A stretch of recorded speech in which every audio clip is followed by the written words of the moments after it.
connected with the realm of form. Consciousnesses of eye, ear, and body in two realms and two stages, and the two consciousnesses of nose and tongue of one realm and one stage, act as similar and immediately antecedent conditions for their own species.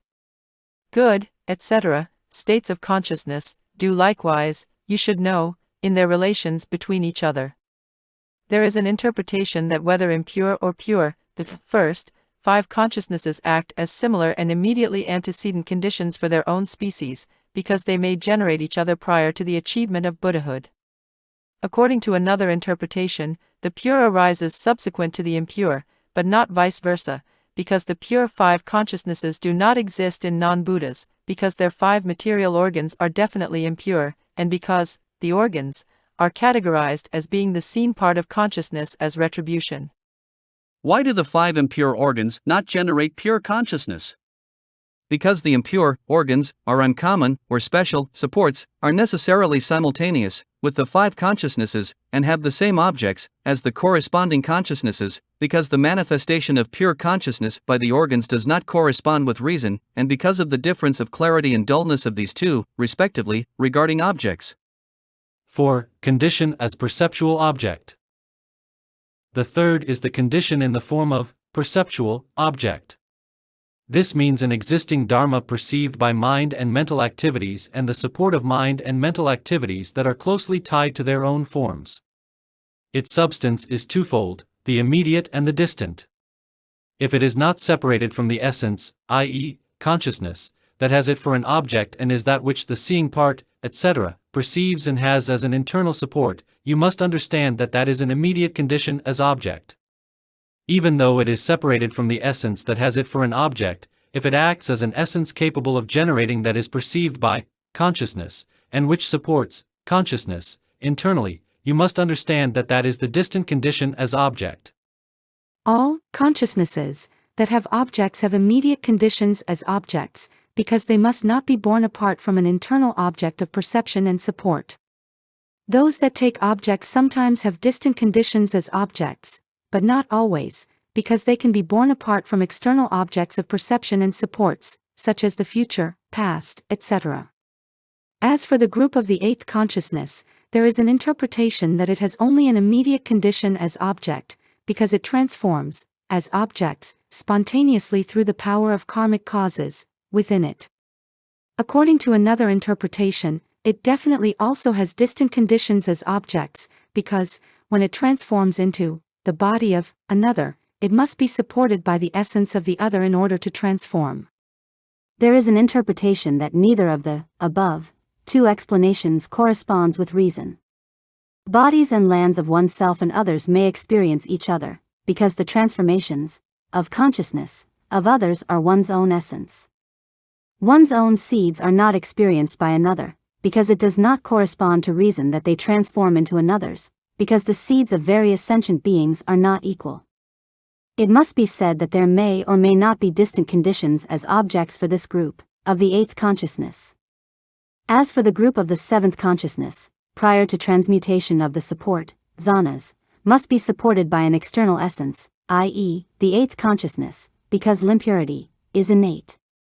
Therefore it definitely has a remote condition as object. Once the support is transmuted, it does not necessarily have it, because it has no external essence, as object, when it has as objects true reality, etc. The motive activity of the group of the 6th consciousness is strong and active and is able to evolve freely in ale states, so it may or may not have as a support an external essence. Consequently, the existence or non-existence of distant objects as condition is uncertain. As for the group of the first 5 consciousnesses, in the state prior to the transmutation of the support, they are coarse, dull, and weak and therefore must be supported by external essences. Therefore it is also certain that they have distant conditions as objects. Once they have undergone the transmutation of the support, they do not necessarily have them, because they do not have external essences, as objects, when they have as objects such things as past, future, etc. 5. Dominant condition. The 4th is the dominant condition. This means an existing dharma with a superior power and function that can, vis-a-vis other dharmas, either promote them or oppose them. Even though the previous conditions are also dominant, the present fourth one excludes those and accepts others in order to show the distinct characteristics of various conditions. The function of promoting and opposing evolves in four situations: generating, sustaining, realizing, and obtaining.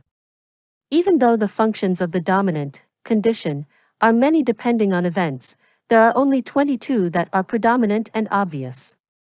You must understand that these are the 22 capacities. These are as follows. The first 5 material capacities, because their nature is that of the pure form of the I, etc., that are transformations of root consciousness, etc. Male and female capacities, because they are categorized as the bodily capacity, they are therefore a small part of that capacity. The vital capacity does not by nature exist separately, being only conventionally established on the basis of being a state of the immediate seeds of root consciousness.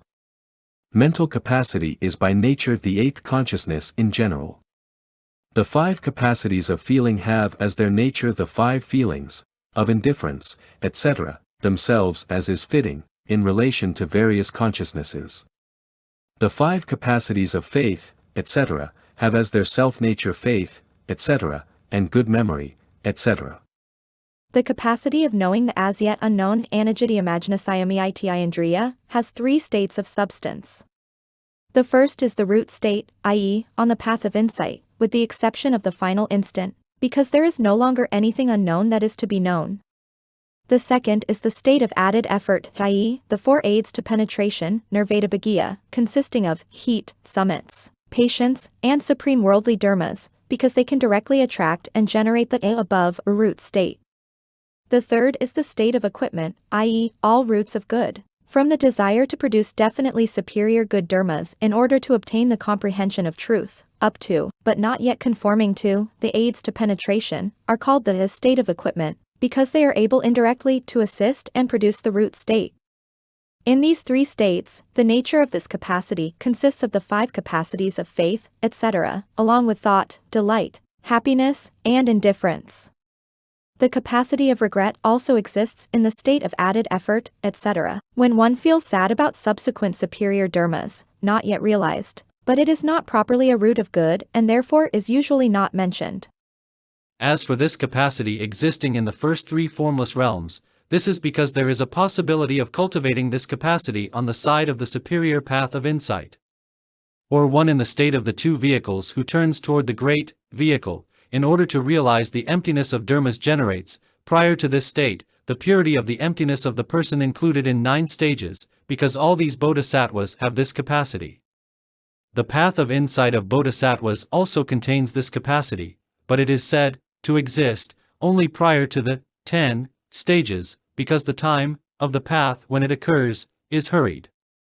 The 9 pure capacities one possesses, such as faith, are all of the name of the capacity of knowing, from the final moment of the initial path of insight up to the Diamondlike Samadhi. In those not yet free of desire, there is also the capacity of sorrow following the search of supreme liberation, but it is not properly speaking a root of good, so it is not discussed much. The capacity of one who is understood is of the nature of the 9 pure capacities of the stage of post-learner.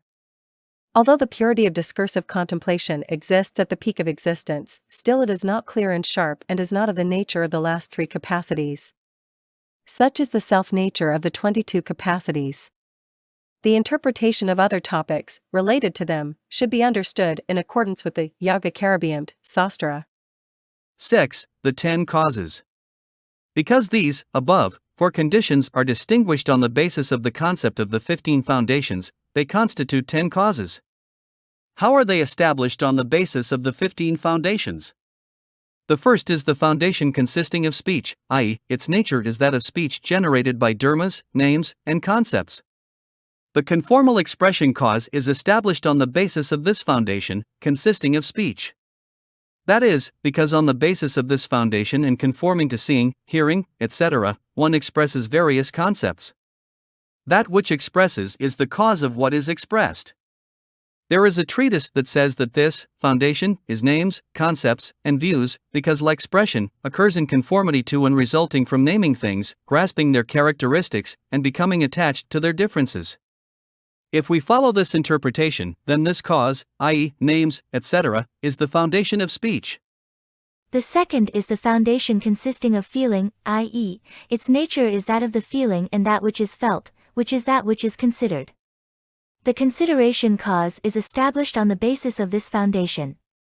That is, in considering this feeling, various events are made to be generated, sustained, achieved, and obtained, and this is the consideration cause of those events. The third is the foundation consisting of perfuming, i.e., internal and external seeds in an immature state. The projecting cause is established on the basis of this foundation, that is, because it is capable of projecting its own results distantly. The fourth is the foundation consisting of fertilized seeds, i.e., internal and external seeds in the mature state. The productive cause is established on the basis of this foundation, that is, because it is able to produce its own results immediately. The fifth is the foundation consisting of immediate cessation, i.e., the similar and immediately antecedent condition, consisting of mind and mental activities that immediately cease upon the arising of subsequent states of mind, etc. The sixth is the foundation consisting of the objective realm, the condition as object of mind and mental activities. The seventh is the foundation consisting of the organs, i.e., the supporting 6 organs of mind and mental activities. The eighth is the foundation consisting of activity, i.e., the activity of the instrument of the action that is done. This consists of the remaining active conditions with the exception of the seeds. The ninth is the foundation consisting of the activity of the doer, i.e.,